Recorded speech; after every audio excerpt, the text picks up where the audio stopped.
A few questions here at Luncheon here at Sealand as they get ready to open their season officially this Friday at Hallettsville Sacred Heart. Hey, Coach, you want to just give a few opening thoughts about this Week 1 matchup? Well, first of all, we haven't had a lot of film on Sacred Heart. They had their first game was canceled and their second scrimmage was canceled. And so we have limited film, so that hurts us on scouting. But from what we can tell, they run a spread offense, which is a complete change from what they've done the last 30 or 40 years. They have a very good quarterback, a really talented running back.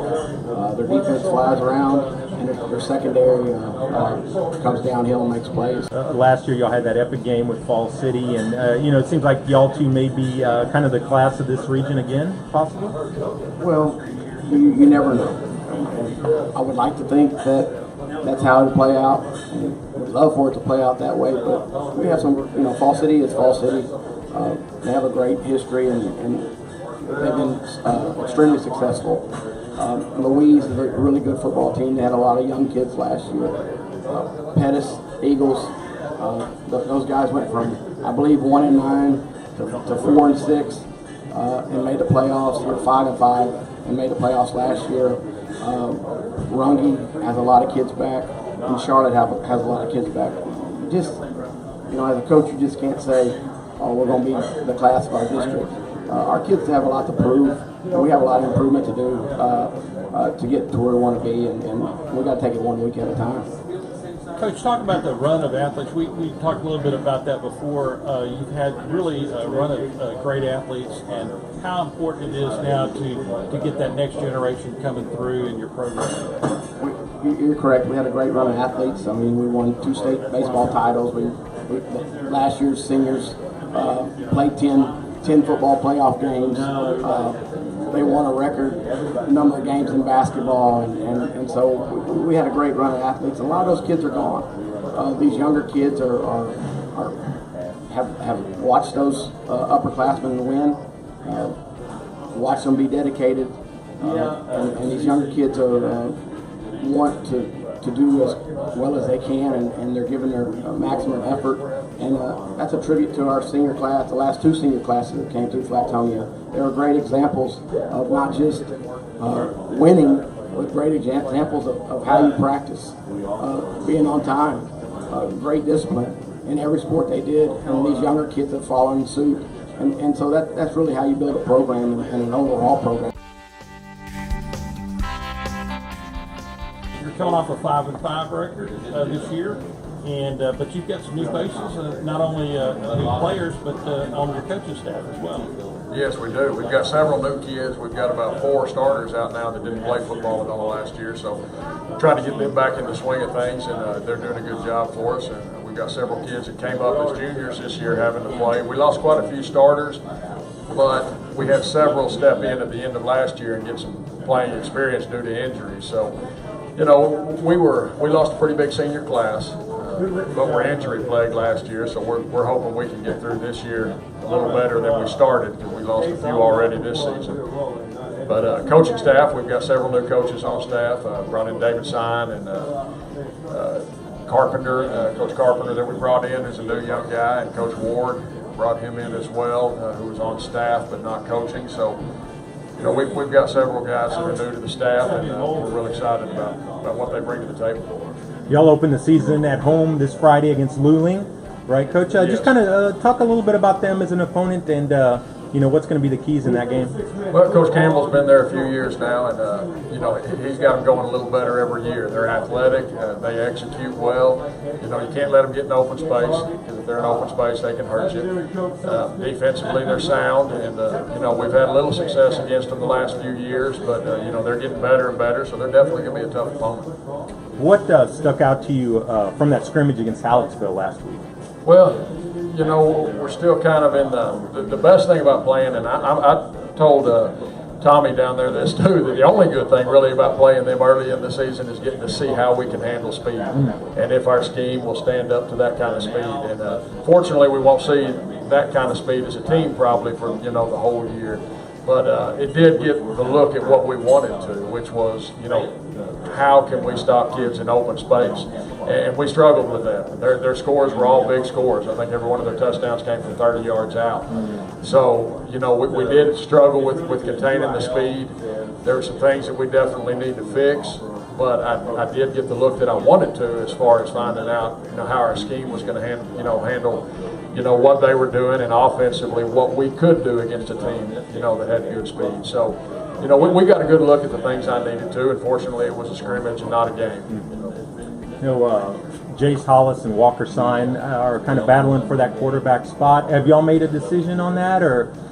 We're still looking at it every day. Each one of them has their own things that they bring to the table, and for different aspects of our offense. Last year, we spread it out quite a bit with the ball. We were either under center or we were in the shotgun, but we had a variety of different, styles we could use offensively.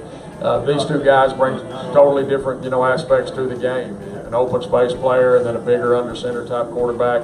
So it's still something we're evaluating on a day-to-day basis. It's been obviously a rough week and a half for Fayette County. I know you've been here in LaGrange helping with the relief effort. A lot of folks from Schulenburg have been. Just kind of talk about the last week and a half and some of the things you've seen. Well, it's been nice to see, the outpouring. We had our junior high gym set up as a Red Cross shelter and only had, 8 to 10 people there at maximum at any one time. But the people from the community just bringing stuff in was way more than we even needed, and we were able to send a lot of stuff to some other places that needed it more than we did. Fortunately, we were able to come out, without any damage to the town and without any major problems. But, it's nice to see coaches even keep everything in perspective, saying, hey, look, coach, let's modify this here and there, because I know y'all didn't have any practice or we didn't have much practice, and we want to keep the kids safe. And, it's just nice to see everybody puts football in its proper place when it comes to a disaster like that, the things that people are really suffering through, that we can kind of put football on the back burner for just a little bit and then kind of bring it back, as we can. Do you think this last week for your players, being involved in the community was quite a learning lesson for them as well? Oh, I think it definitely was. A lot of our kids went out to different places and helped. A lot of our coaches went out to different places and helped. And it gave them a chance to see that, okay, there's something bigger out there we got to be concerned with at this particular point in time, and there's people that need help. And when they need help, go take care of it. So it was definitely good for the players. Y'all have such a tough district, Coach. Just kind of talk about what a battle it's going to be in district play for y'all this year. Well, there's no doubt it's tough because we had a couple of the schools, Tidehaven and Brazos, that had new coaches last year. So that being second year there with those coaches, and they both returned a lot of starters, and so we know they're definitely going to be tougher even this year than they were last year. So that's definitely something we got to be prepared for. And so, our main deal right now is instead of being concerned with them, we're concerned with us. We've got some, different things that we've got to deal with, whether it's the quarterback issue, trying to figure out, how we're going to go with that, or, some changes in personnel, offensively in different positions with our offensive line, because we've kind of been struggling there so far. So right now we're a little more concerned in this preseason with, let's take care of us and let's get us fixed, and then we'll kind of see. We'll start worrying about the district teams as we get closer, because I have not even had much of a glimpse of our district. I intentionally didn't schedule a game for the week of the fair, either leading up to or of the fair.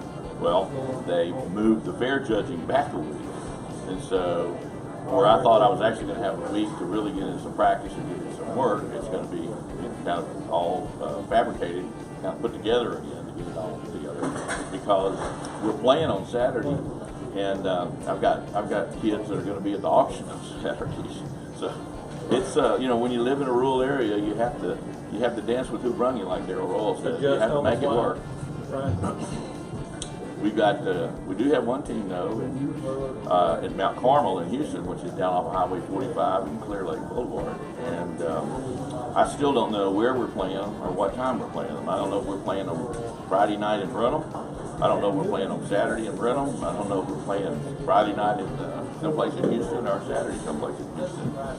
But once again, that's just the fact of Hurricane Harvey. Talk about, just the progression of your program in year 3. Kind of compare what you were teaching 2 years ago when you started with these kids to what y'all are able to do now? Well, it's pretty awesome because, when I first started coaching, we had 2 kids that played football, and that was it.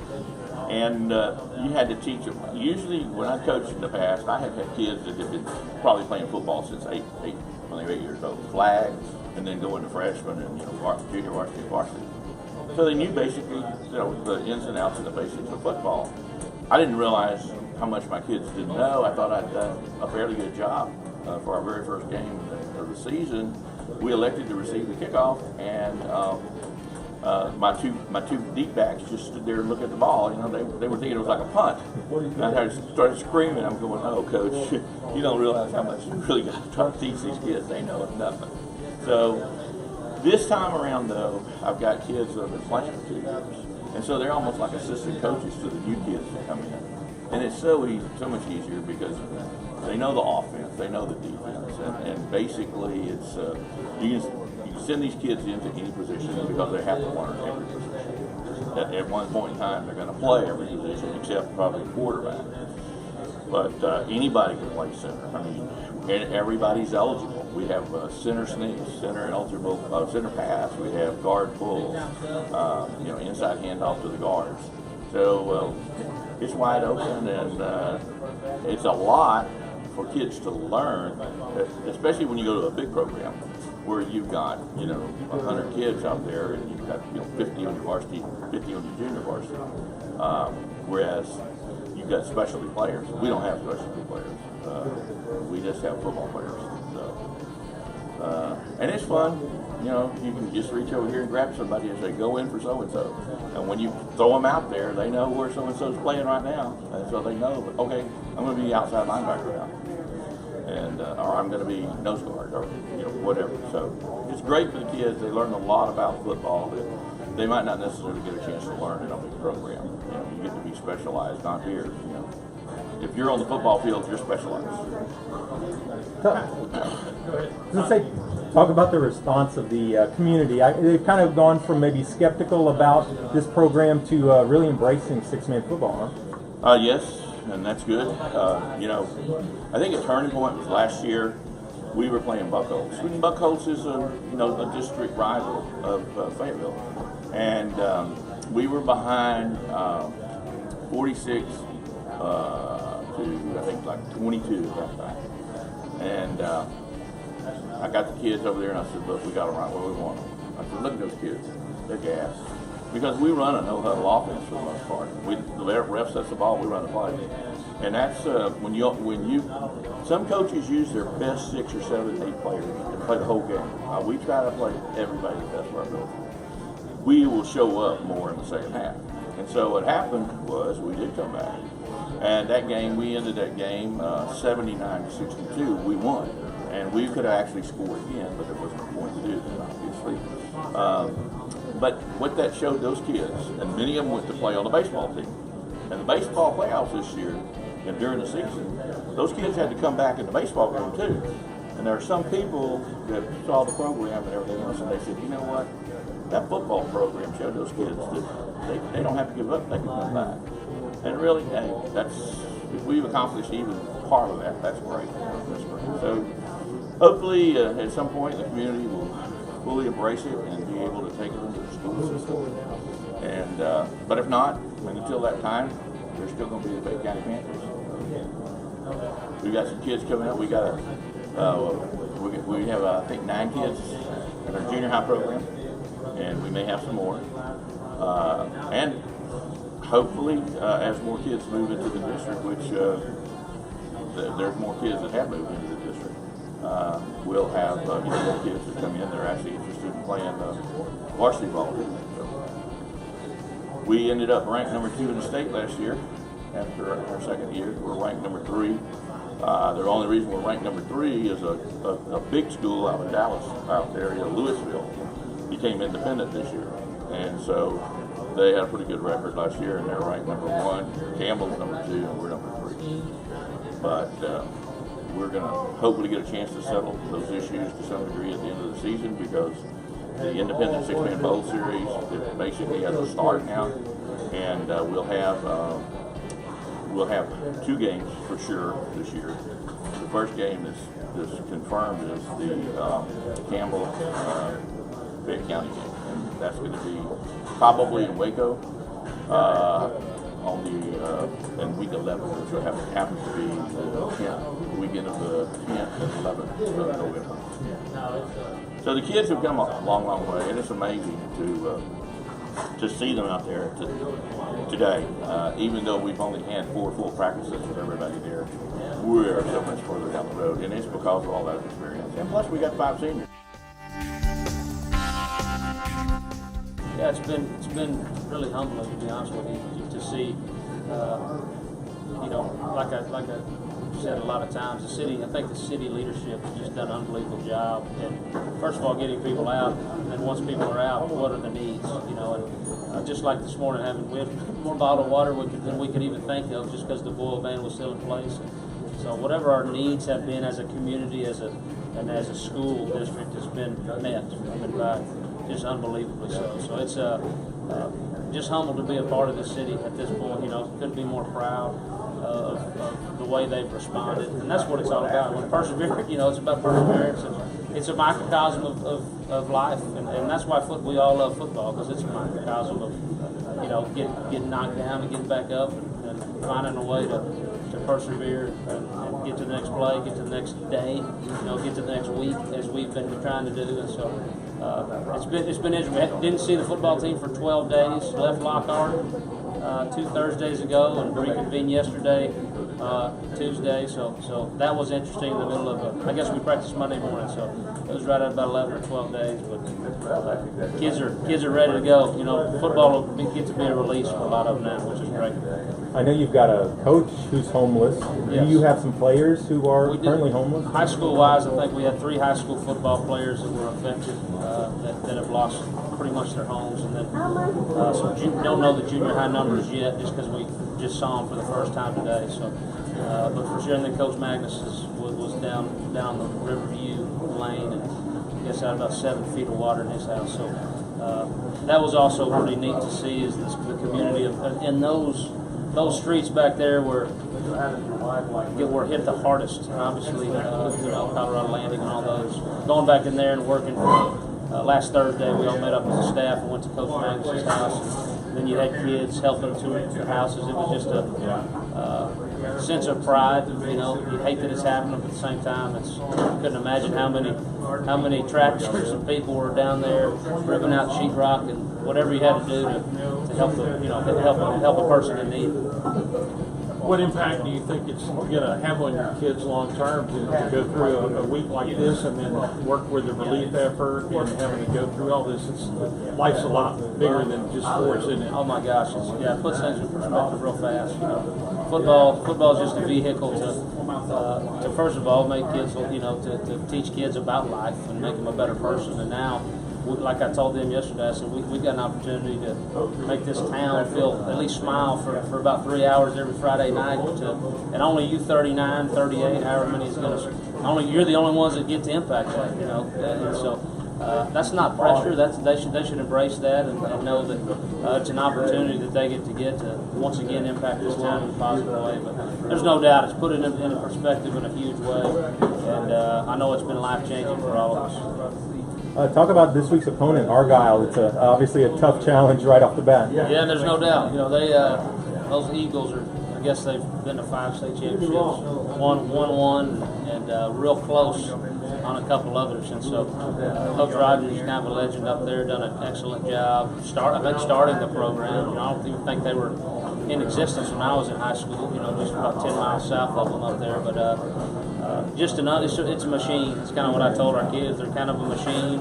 A bunch of really good football players. You know, maybe I don't know how many Division I players are out there, but it's just all kids that are disciplined and do a heck of a job, but are really good athletes too. So it's going to be a heck of a challenge, offensively, defensively, and you know, obviously they do a great job at kicking game as well. What was it last year that you felt like you were able to do? Obviously, their quarterback is back, and he's quite an athlete. What was it you were able to do that sort of shut their offense down a little bit last year? Well, that helped. I think their starting quarterback was out. Obviously, our JK being out, it was going to be heck of a highly publicized game with their guy, who's a Division I quarterback, our guy. Obviously, that everybody knows. And then all of a sudden, both of the dudes get hurt, and still got two really good football teams getting after them. So our kids went over there, and same thing. Kind of had something to play for. Had something to prove, and couldn't be more proud of the defensive effort. Sitting there watching it a couple times this year, we turned the ball over inside the red zone twice, or gave away points twice. They had one red zone turnover as well. So I think just playing our scheme, get back to what we do bread and butter wise, and trying to shorten the game. We're going to try to limit possessions. And if anybody watched the Georgia Tech Tennessee game last night, it's kind of our what we want to do as well, limit their possessions because they're explosive offensively. So the less times they have it, the better for us. What do you most want to see from your guys this week? I want them to go compete, and we always do, but at the same time, go do what your coach do. We're kind of a no-name. We kind of told them, hey, we're a no-name defense. We're a no-name team. We don't have any stars on this team.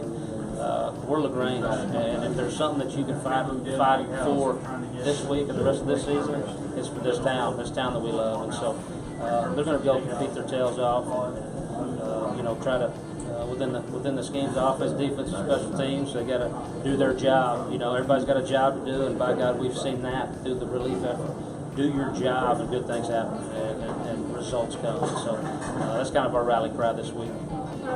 With the really strong non-conference opponents that you do have, you feel like it's just going to be a work in progress to get ready for district play? It always is, John. Yeah, that's what. Going October 13th is the one we have circled. October 13th at Gonzales. Obviously, we got unbelievable opponents with Navarro, Lavernia, and then Taylor have done an unbelievable job over there. So beat a really good Robinson team the other day. So with the non-district schedule, we're going to get better playing better people, or good people. And so that's what we're planning on doing, going and competing, going to try to win every one of them, and compete our tails off with a young team. We got to grow up in a hurry, but at the same time, it's about, like you said, it's about getting ready for that district play October 13th at Gonzales, no doubt. I think a lot of people here watched the Ohio State game last week. Sure. We needed to cover a little bit of JK, freshman of the conference this week, and he made quite a statement, didn't he? He did, yeah. There's no doubt. And I think he just needed that opportunity, and you hate that it comes on, the guy in front of him, Weber having a little injury, but at the same time, you get an opportunity to cash in on it. I think he did. He's going to be hard to keep off the field. I believe. I know we're biased for sure, but at the same time, he's just an electric player. It doesn't matter if you're a freshman all the way to a senior. He's one of the most dynamic backs in the country, and we've known that for a long time. Did that surprise you even a little bit, though? How immediate his impact could be? I mean, when you're breaking a Maurice Claret record in your college debut. Sure, doesn't surprise us, and that's what. And people look at you like, but we know how special he's been. I've told him told people since he was a junior. If I told him he's a once in a career type kid, I'm underselling. He's a once in 30 careers. He's that special of a player, and that explode. You don't get the. That's what they saw the other night. You don't get the shiftiness, the 0 to 60, the jump cuts, and the power all in one package. You usually have to have two backs for that. And he can, especially catching the ball in the backfield, did a great job protecting. And then on a big third down run that JT Bear had a heck of a lead block, ISO block on a backer. So there's nothing he can't do as a running back. And we've known that a long time. It's just a matter of it's been fun. It's fun watching it for one game, and so we wish him the best, obviously.